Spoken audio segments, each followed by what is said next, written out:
अगर आपको पीठ का दर्द लगातार बना रहता है या फिर अगर आपको अभी पीठ का दर्द बहुत ज़्यादा हो रहा है किसी भी कारण से, तो मैं आपको आज कुछ बहुत ही सिंपल एक्सरसाइजेस बताता हूं, वो आप ट्राई करिए। ट्राई करने के तुरंत बाद आप इस वीडियो के नीचे लिखिए आपको असर हुआ या नहीं हुआ, क्योंकि मुझे पता है जो भी व्यक्ति इन एक्सरसाइजेस को करेगा उसको आराम मिलेगा ही मिलेगा। नमस्कार, मेरा नाम है डॉक्टर विवेक और आप सभी का मेरे यूट्यूब चैनल में बहुत बहुत स्वागत है। जो एक्सरसाइज मैं आपके साथ शेयर करने जा रहा हूं वो बहुत सिंपल है, क्योंकि जब पीठ का दर्द होता है उसमें बहुत ज्यादा एक्सरसाइज करना या जो हार्ड एक्सरसाइजेस हैं उनको करना बहुत टफ होता है, कोई नहीं कर पाता है। ये वही लोग दिखा रहे होते हैं जिनको कभी पीठ का दर्द नहीं हुआ है। मैं पीठ का दर्द समझ सकता हूं, मैंने बहुत पेशेंट्स देखे हैं, तो मुझे आइडिया है कि जब पीठ का दर्द होता है तो क्या होता है।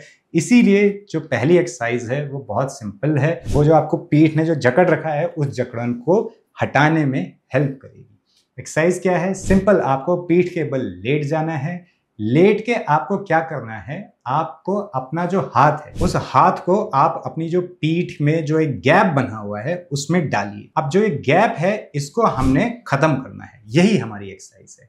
क्या करना है? सिंपल, आपका जो पेट है उसकी आप मांसपेशियों को स्ट्रॉन्ग करिए, टाइट करिए, और जो पेट है उसको अंदर की ओर लाइए। पहले अंदर लाइए, उसके बाद टाइट करिए। तो इससे क्या होगा, जो ये टिल्ट है, इसको हम पेल्विक टिल्ट कहते हैं, ये समाप्त होगा। आप खींचिए, टाइट करिए पेट की मांसपेशियां, अपनी मसल्स को, तो इससे क्या होगा, आपका जो पेट है उसमें टाइटनेस आ जाएगी, इससे पेल्विक टिल्ट खत्म होगा। बस यही करना है। इसमें मेन चीज है कि आपको होल्ड करना है। जब आप नीचे जाएंगे उसके बाद 3 से 5 सेकंड तक आपको होल्ड करना है, फिर आप छोड़िए, फिर आप पकड़िए, फिर आप छोड़िए। ऐसे आप 10 से 20 बार कर सकते हैं।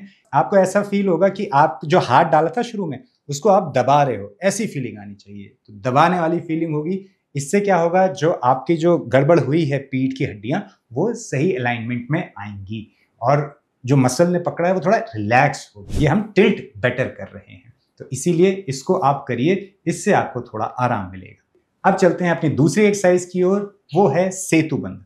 बहुत सिंपल है, जैसे आप देख सकते हैं। सिंपल आप लेटेंगे, इसमें देखिए कोई आपको ज्यादा नहीं करना है, बस आपको जो आपके कूल्हे हैं, जो आपका हिप है, उसको आपको टाइट करना है।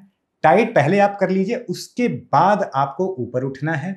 ऊपर उठेंगे, आपका पेट की मसल टाइट होगी, आपके कूल्हे टाइट होंगे, आप ऊपर उठेंगे। जितना आपको आराम से ऊपर उठा जा सके उतना ही आप ऊपर उठिए, फिर नीचे आ जाइए। झटके से नीचे नहीं आएंगे, धीरे धीरे नीचे आएंगे। इसमें मेन है धीरे धीरे नीचे आना।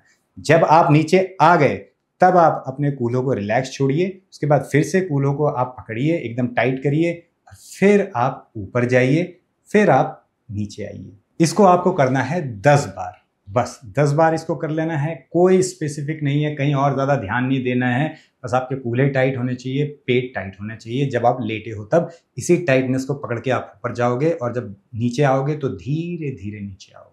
ये हो गई हमारी दूसरी एक्सरसाइज। अब बढ़ते हैं तीसरी एक्सरसाइज की ओर। ये भी बहुत सिंपल है, जैसा आप वीडियो में देख सकते हैं। आपको क्या करना है, अपने टांग को घुटनों से नीचे कहीं पे भी जहां पर आपको आराम है वहां से आपको पकड़ना है और इसको पीछे की ओर, अपनी छाती की ओर खींचना है। खींचने के बाद जब आपका मैक्सिमम स्ट्रेच होगा वहां पर आपको 30 सेकंड यानी 30 सेकंड्स के लिए रोकना है। 30 सेकंड जरूर रोकिए, और जो दूसरा पैर है जैसा आप वीडियो में देख सकते हैं वैसा ही होना चाहिए। तो ये एक्सरसाइज हम दोनों पैरों में करेंगे, एक एक पैर से 3 बार करेंगे, बस काफी है। तो 3 बार एक पैर से किया, 3 बार दूसरे पैर से किया। इस एक्सरसाइज में मैं प्रेफर करता हूं कि घुटनों के ऊपर ना पकड़ने की, क्योंकि कई लोगों को परेशानी होती है घुटनों की, घुटना का दर्द होता है या कोई और परेशानी है, इसलिए मैं प्रेफर करता हूं घुटनों से नीचे जहां कंफर्टेबल है वहां पकड़िए, अपनी ओर को खींचिए, 30 सेकंड रोकिए, फिर छोड़िए। दूसरी टांग पकड़िए, खींचिए, 30 सेकंड रोकिए, फिर छोड़िए। बहुत सिंपल है, एक एक पैर से 3 बार टोटल करना है, बस। ये हो गई हमारी तीसरी एक्सरसाइज। अब बढ़ते हैं चौथी एक्सरसाइज की ओर। ये इसी जो तीसरी एक्सरसाइज है उसी एक्सरसाइज का दूसरा फॉर्म है। अब इसमें हमें क्या करना है, इसमें हमें जो दोनों पैर हैं उनको एक साथ, देखिए जैसे वीडियो में है, दोनों को आप मिला के रखिए और इसको आप फिर दोनों पैरों को अपनी ओर खींचिए। इसमें ध्यान देने वाली बात यही है कि जो आपकी पीठ है वो नीचे मिली हुई होनी चाहिए और जितना आराम से हो सके उतना ही खींचिए। जब आप ये करेंगे आपका जो लोअर बैक है वहां पर आपको खिंचाव महसूस होगा, तनाव महसूस होगा, अच्छी बात है। लेकिन जो आपका पीठ है उसमें वो ऐसे ही, जैसे पहली एक्सरसाइज में ऐसा कर्व हो रहा था ना, ऐसा नहीं होना चाहिए। पीठ पूरी एकदम जमीन से मिली होनी चाहिए। खींचेंगे, 30 सेकंड तक होल्ड करेंगे, उसके बाद आप छोड़ सकते हैं। इस एक्सरसाइज को भी टोटल 3 बार करना है। अब बढ़ते हैं अपनी अगली एक्सरसाइज की ओर। बहुत सिंपल है, ये है ट्रंक रोटेशन। क्या करना है? सिंपल, आपको दोनों पैरों को एक ओर गिराना है और जो अपनी आंखें, अपना सर है वो दूसरी ओर करनी है। इसमें कोई जरूरी नहीं है कि आपके जो पैर हैं, जो घुटने हैं, वो जमीन को छुएं। जितना आपको आराम होता है उतना आप करिए। दोनों हाथों को आप फैला भी सकते हैं, चाहे साथ में रख सकते हैं, जैसा आपको कंफर्टेबल है। मेन है कि जो आपका ऊपर का पार्ट है वो स्ट्रेट रहे, वो ज्यादा टिल्ट ना हो। तो ये इसका आप ध्यान रखिए, ऐसे आपको ये एक्सरसाइज करनी है। और इस एक्सरसाइज में जब आप एक ओर को जाएंगे, वहां पर जब आपको मैक्सिमम स्ट्रेच फील हो रहा है, वहां पर 3 से 5 सेकंड का होल्ड करेंगे। होल्ड करिए, उसके बाद सीधे आप सेंटर में आइए। सेंटर में आने के बाद धीरे धीरे दूसरी ओर जाए। तो ऐसे आपको टोटल 5 बार करना है, यानी कि 5 बार एक ओर, 5 बार दूसरी ओर, ऐसा आपको करना है। अब चलते हैं अगली एक्सरसाइज की ओर। बहुत सिंपल है, वज्रासन में बैठिए। अगर आपको वज्रासन में बैठने में घुटनों में दर्द होता है या कोई और परेशानी, आप ढंग से नहीं बैठ पाते हैं, तो आप आपके जो कूल्हे हैं और जो आपका पैर है उसके बीच में कोई तकिया या कोई बूस्टर या कुछ भी आप वहां पर रख सकते हैं, जिससे गैप खत्म हो जाए।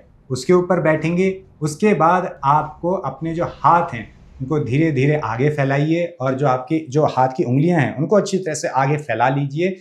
फैलाकर जितना हो सके आगे आप बढ़िए और अपने सर को आराम से रेस्ट करने के लिए नीचे रख दीजिए। जितना हो सके उतना आगे जाइए, जबरदस्ती खींचना नहीं है।